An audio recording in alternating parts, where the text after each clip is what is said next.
جاي المعرض استلم سيارة حبوبة مفاجأة. هذه السنابات بعدين حنزلها. ما شاء الله تبارك الله،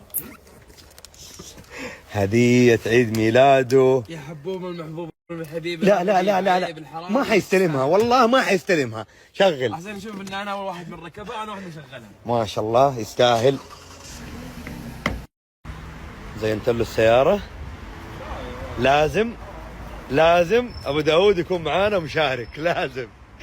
اليوم بيسافر. والله ما سافر، والله اجل الرحله. والله عرفت انك رايح الساعة 12 هنا. اي والله ما سجلت. ايوه سجلها. ما شاء الله لا الفرحه هذه اجل امها. بالله يا ابو داود ما فرحت الحبوبة؟ وقسما برب الكعبه ايوه انه من قوه فرحتي في داء فيه هنا والله. لو يعني فاهم يقول لك تراب في عيني. قاعد يقول لي في سنابه من الفرحة الحبوبة ودي اقط معاك في السيارة. اي قسما برب الكعبه الله يبارك له. يستاهل. ايوه والله يستاهل. وارجع اعيد لاول مره احس طبقت مقوله من كريم ليستاهل. اي والله يعني حيوان، وهذا حيوان لا لا لا لا. يا عيال ألف مبروك. على ايه؟ على السيارة. لا كذابين يا عيال، ورب الكعبة لا تمزح كامل كذا. مبروك.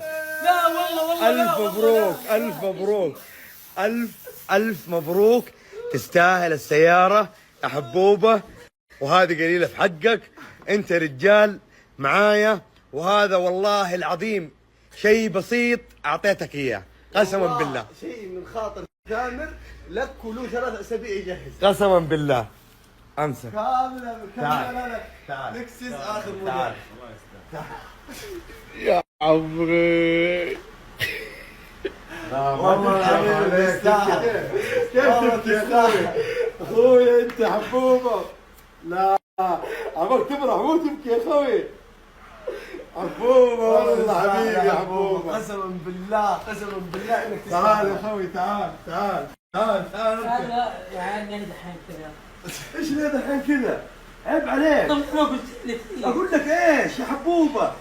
اقول لك ايش انت بتروح تطلع السياره حقك. السيارة حقك. هذا مفتاح السياره. المفتاح. والله انك تروح تشوف هذه المفتاح.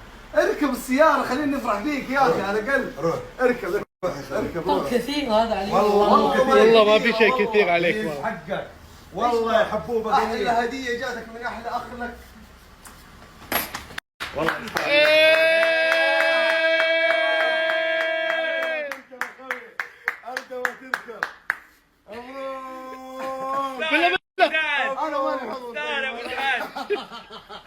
يستاهل والله. الله يستاهل والله. شيء بسيط ورب الكعبة الحبوبة. نفسه في جيب لكزز هو من يوم ما شاف الجيب عند واحد من العيال، وهذا افخم منه. اخر موديل فل كامل. تعال يا خوي طير النفافيك. تعال فك الباب. تعال. والله ما اقدر اقول يا عيال كثر الله خيرك. ما ان خير. هذا رزق من الله، وانت انسان ساندتني في وقت ما في احد معايا، وهذا رد للجميل حقك. شيء بسيط يا حبوبه. انا يوم ما ساندتك ووقفت ظهرك، فهذا يعني شيء، هذا من تربيتك واصلك. اقدمه لك. وهذا اقل شيء انا اقدمه لك قسما بالله.